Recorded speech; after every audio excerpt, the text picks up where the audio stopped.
Shabbat Shalom, Synagogue Emanu-El. My name is Hadassah Sternfeld, and I'm a congregant and Hebrew teacher at synagogue. This week, the Parshat is Parshat Vayera, and I wanted to talk to you guys just a little bit about what it is and what I think the most interesting part about it is. Parshat Vayera begins with Avraham sitting in his tent that had 4 openings because Avraham was always there to welcome all guests.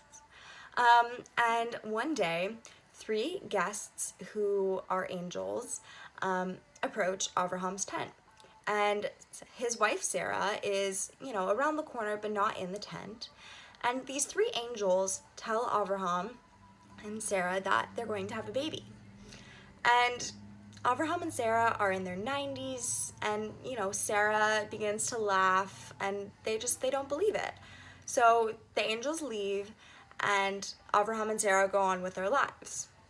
Well, a year later, as the angels promised, Sarah ends up having a baby. And when she has this baby, they decide to name him Yitzchak. And in Hebrew, to laugh is litzchok. And Yitzchak has the same root word. And so the reason they named him Yitzchak is because Sarah laughed when she was told she was going to have a baby. So once Yitzchak grows up, Avraham one day he gets a message from God. And God tells him that he needs to sacrifice his son.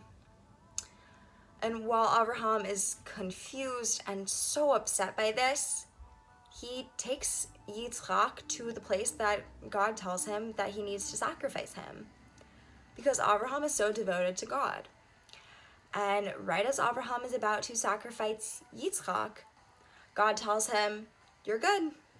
You proved your devotion to me, and now I know that you are truly a man of your word and you are devoted to me."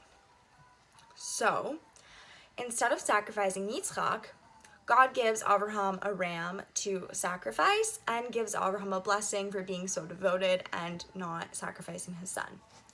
So I think it's just really, really interesting and something important to look at, that God wants us to be devoted to him. And, he goes to this large, he goes to this large point of having Avraham almost kill his son to show his devotion.